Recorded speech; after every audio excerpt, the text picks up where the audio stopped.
So it is Retro Sunday, and today we are looking at some of my vintage Star Wars figures back in the day in the 80s when I was just a kid. My mom got me some of these figures during her trips to the US and to Hong Kong and all parts of the world, because in the Philippines we'd never got these toys from major manufacturers in the US. So here they are. We've got the AT-AT driver, or AT-AT commander, I should say AT-AT commander, the Emperor's Royal Guard, and Squidhead. That was what he was called back in the day. Yeah, he was Squidhead. Actually look pretty cool right now. I mean, for toys that are about 30, 35 years old, they've still held up. I mean, the plastic is not even sticky or anything like that. It's still pretty firm. The joints are still pretty good.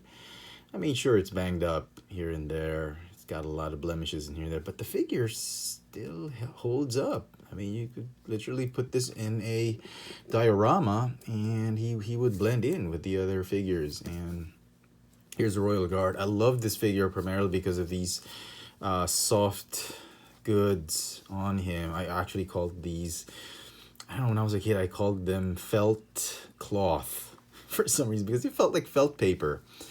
A little faded and all that, but the plastic is still good. They're obviously missing the weapons. He's supposed to have a gun, I think. He's supposed to have that staff right there that you see with the modern Emperor's Royal Guard. And Squidhead, I think, had a gun. Yeah, they were basic 5 points of articulation. Part of the reason I wasn't that much interested in pursuing Star Wars back in the day, because I could not articulate them. I shifted to G.I. Joes and yeah, and then He-Man, whatever. So this was made by a company called Kenner. You probably heard that name, or that company name seems so familiar, because Hasbro had purchased Kenner and got the rights to make all the Kenner products, namely Star Wars. Now on here on the left is a typical 3.75 inch scaled figure. He's a little bit taller given that, but they've come a long way. This is a 5 points of articulation figure. Lots of details going around. But I think Hasbro was trying to give that nostalgic feel to collectors and Star Wars fans by going back to their roots of the 5 points of articulation. This is the more modern 1/12 scale or 6 inch figures that are more detailed, more articulated, and more articulation and all that. And that's the Black Series. So Star Wars figures have definitely come a long way, but despite being very oldies but still goodies. I mean, I don't want to sell these figures because I don't think anybody would buy them.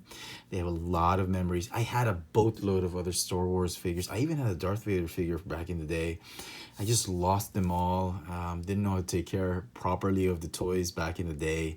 My brothers we would just play with them, they would lose them. So these were the only 3 surviving figures I have of the Kenner Star Wars line. So there you go, folks. I hope you've enjoyed this little video review. If you did, please let me know in the comment section below. Let me know your experiences. If you had these Kenner Star Wars figures, what did you do with them? Do you still have them to this day? And as always, hit that notification bell so you never miss out on any of my latest video reviews. If it's your first time on this channel, please subscribe. This has been my Retro Sunday review of my vintage Kenner Star Wars figures. Thanks for watching.